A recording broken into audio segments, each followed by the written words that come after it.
Всем привет! Совсем скоро я заканчиваю учебу в мединституте. Передо мной стоит большой выбор интересных специальностей, от терапевта до хирурга. В конце истории вы поймете, почему мой выбор пал именно на врача-нарколога. На втором курсе у меня появился друг. Все было хорошо. Он был романтичный, дарил цветы. Мы много времени проводили вместе.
Потихоньку все начало меняться. Ему стало все неинтересно.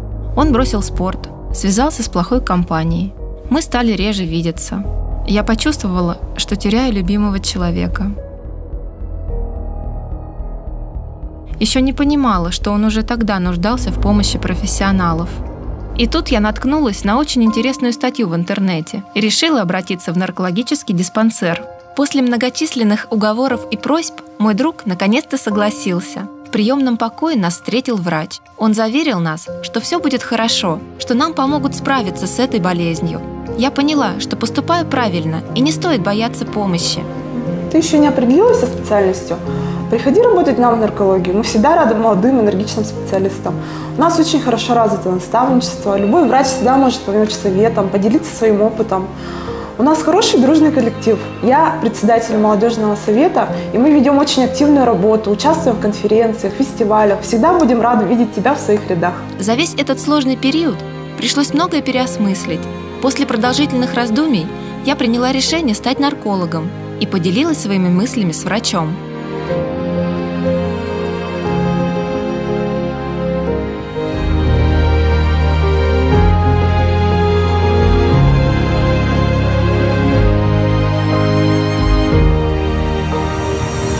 Я сделала правильный выбор.